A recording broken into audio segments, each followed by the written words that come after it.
देखिए, ये बात बिल्कुल सच है कि दर्द सबका एक जैसा है इस वक्त पर आकर, लेकिन हौसले सबके अलग अलग हैं।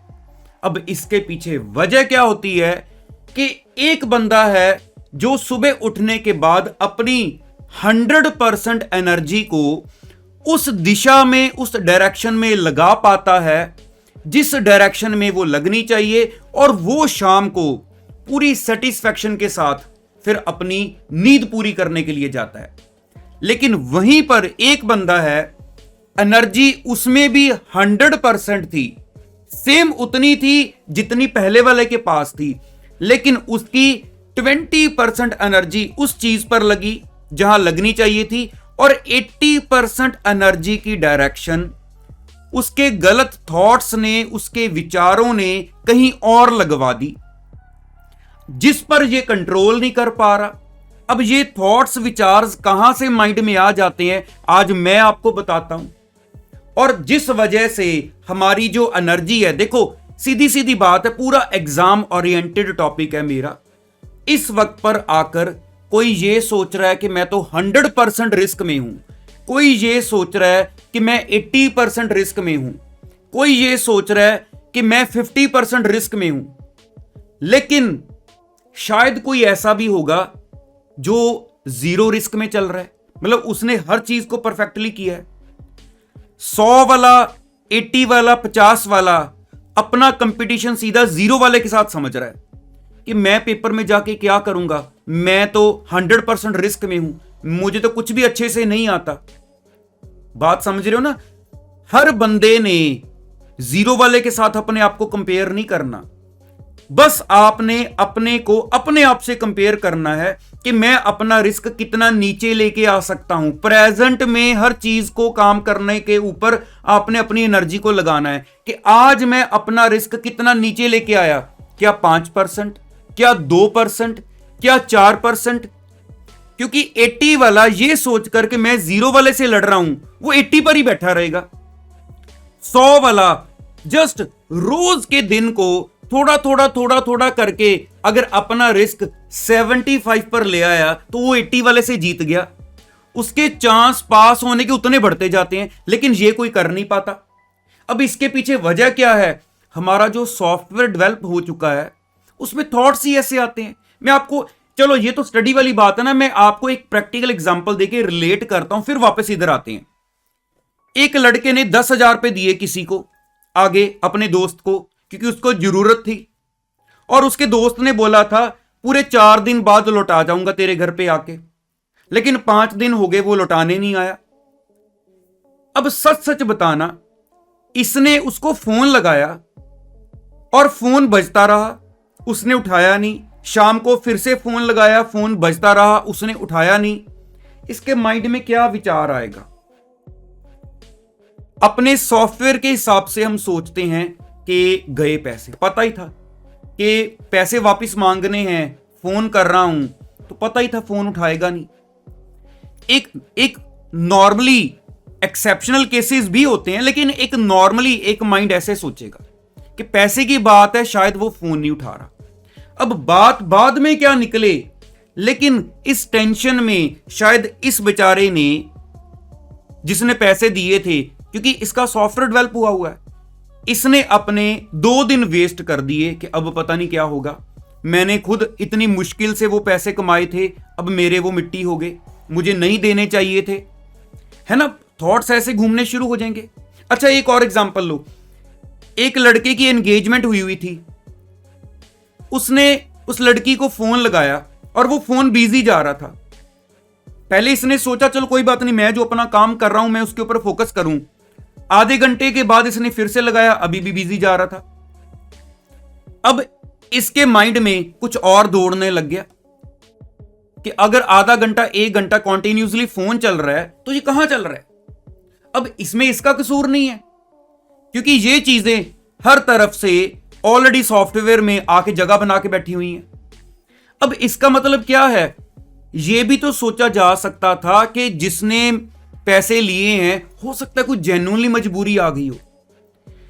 जिसको फोन लगाया है ना, मान लो जिसके साथ उसकी एंगेजमेंट हुई थी, हो सकता है कोई और अर्जेंट काम हो जहां पे फोन चल रहा हो, लेकिन नहीं, जो पहले नंबर पर थॉट्स आए ना, बस वो हमारी प्रॉब्लम है कि वो क्यों आए। और जब वो आ गए, अब आप सोचोगे चलो ठीक है, नहीं आगे से ऐसे नहीं लेके आएंगे, लेकिन पहले नंबर पर वो आए ना, सोचो।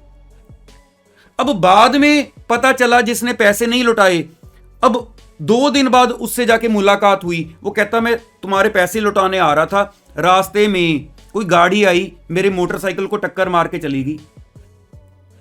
उस लड़की से पता चला कि वो कहती कि तुम्हारे बर्थडे के लिए गिफ्ट ऑर्डर प्लेस कर रही थी और वहां पे ट्रांजैक्शन होगी, पैसे कट गए लेकिन ऑर्डर नहीं प्लेस हुआ, तो मेरे को 1-1.5 घंटा मेरा वेस्ट हो गया वो मनी वापस रिकवर करने में।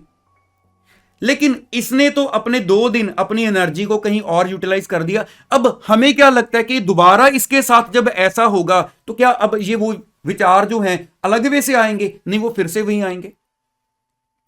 अब यही चीज अपने ऊपर ले आए, इसको छोड़ दो, क्योंकि ये तो जस्ट एग्जांपल्स थी, हम तो स्टडी वाले बच्चे हैं। हम क्या सोचते हैं कि जैसे एक तो चीज मैंने आपको पहले बता दी, वो 180-0, एक तो ये माइंड में फिट रख के चलो।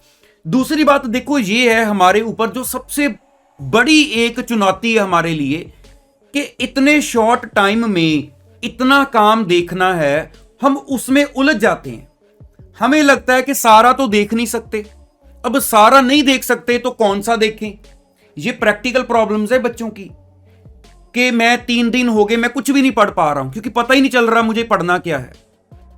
अब सोचो इस वजह से कि मुझे पता ही नहीं चल रहा, पहले मैंने सारा कुछ किया था, अब मैं कुछ भी नहीं पढ़ पा रहा हूं क्योंकि चीजें कंट्रोल में ही नहीं आ रही, चैप्टर इतने बड़े हैं, पता नहीं चल रहा क्या दिखूं।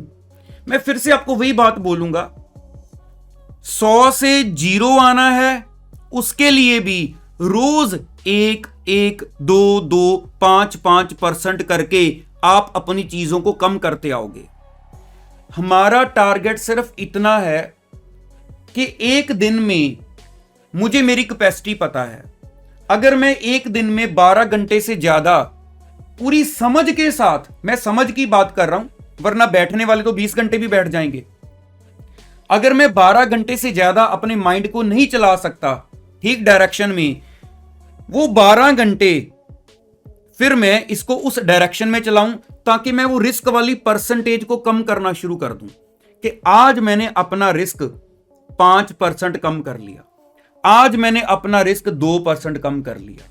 अब वो रिस्क कैसे कम होगा? जब आप अपनी बुक्स को उठाते हो, अपने चैप्टर्स को खोलते हो, इतना तो पता है ना कि इसमें क्या पढ़ने वाली चीज है, क्या इंपॉर्टेंट है, क्या नहीं इंपॉर्टेंट है। ये तो सबको पता होता है कि चलो ये जरूर कवर कर लेता हूं। ये सारा मान लो 2 ही चैप्टर किए हैं, 8 पेंडिंग है। अब इतना मुझे भी पता है कि 2 दिन में 8 कैसे हो सकेंगे, जब 1 साल में 10 नहीं कर पाए, 1 साल में मैं 2 ही कर पाया, तो 2 दिन में 8 कैसे करूंगा। लेकिन अब रिस्क को तो कम करना है ना कि 100% रिस्क के साथ ही चला जाऊं कि नहीं कुछ, अब 8 तो हो नहीं सकते, 8 के 8 छोड़ दो, उन 8 में मैं कुछ तो कर जाऊं।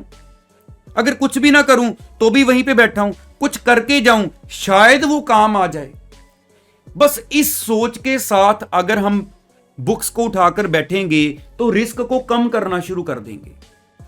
अगर ये सोच नहीं है तो रिस्क जहां खड़ा है वहीं पर खड़ा है, फिर हमें कोई कंपटीशन करने का कोई हक नहीं है। बस आपको मेरी एक बात को इतना समझना है आज, और मुझे पूरी उम्मीद है कि आप सारे मेरी इस बात को समझ गए होंगे कि मैं क्या कहना चाह रहा हूं। अब बस इसके बाद आपकी यह ड्यूटी है कि रोज देखो आज मैंने कितना रिस्क कम किया, आज मैंने कौन से एरियाज कवर कर ले। ये ना देखो कि इतने और पड़े हैं वो नहीं हो पा रहे हैं, अब टाइम नहीं है तो नहीं हो पाएंगे, तो क्या हुआ? उसकी वजह से ये 2% जो कम कर सकता था क्या उसको भी रहने दूं? फिर गलत है हम। फिर हम अपनी एनर्जी जो है, जो 100% है, इट मींस उसमें से 80% उन थॉट्स पे लगा रहे हैं जो मेरी एनर्जी को जस्ट वेस्ट कर रहे हैं, और 20% जो बची है उसमें भी काम कुछ नहीं होता, वो जस्ट रोने के काम आती है।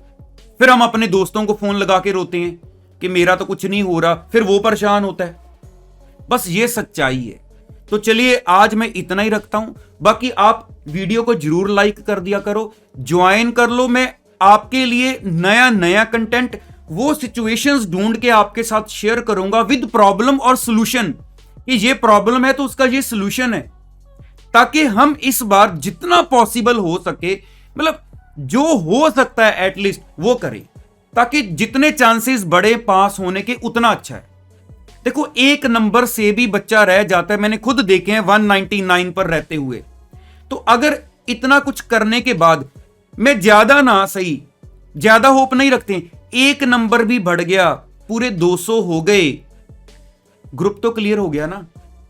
तो बस इसी होप के साथ ऑल द बेस्ट सभी बच्चों को। याद से चैनल को ज्वाइन कर लेना और वीडियो को लाइक कर दिया करो, क्योंकि जितने ज्यादा बच्चे देखते हैं, कमेंट आप करते हो ज्यादा, उतना ही बच्चा फिर वीडियो को देखता है और कहीं ना कहीं हर बच्चा इस चीज का बेनिफिट लेता है।